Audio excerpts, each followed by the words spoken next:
আমরা জানি অনলাইনে প্রোডাক্ট কিনে আপনি ঠকছেন, এজন্য হয়তোবা অনলাইনের প্রতি আপনার বিশ্বাস নেই। যার কারণে আমাদের কাঁথাগুলোর দাম আপনার কাছে একটু বেশি মনে হচ্ছে। আপনি মনে করছেন আমরা আপনাকে ঠকাচ্ছি।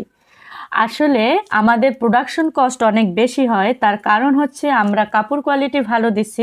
আপনারা জানেন সেঞ্চুরি ভয়েল কাপড় দিয়ে আমাদের কাঁথাগুলো তৈরি করা, সেই সাথে আমাদের কাজটা কতটা ইউনিক, কতটা ঘন কাজের, এখানে সুতোর পরিমাণ কতটা যাচ্ছে, সেই সাথে শ্রমিকের মজুরিও আমাদেরকে কিন্তু অনেক বেশি দিতে হচ্ছে। আমাদের কাঁথার সাইডে কিন্তু একটু সুন্দর করে ডিজাইন দিচ্ছি, যার কারণে ওটার পিছনে আমাদের খরচ হচ্ছে। এখন আমি চাইলেও আপনাকে কম দামে দিতে পারবো না, কারণ আমার প্রোডাকশন কস্ট বেশি। যারা রুচিবান, যারা একটু এলিট, যারা বোঝেন, তারা কোয়ালিটিফুল প্রোডাক্ট একটু বেশি দাম দিয়েই কিনবেন। এখন আপনি কোয়ালিটিফুল প্রোডাক্ট নেবেন নাকি সস্তার পিছনে ঘুরবেন, এটা আপনার ইচ্ছা।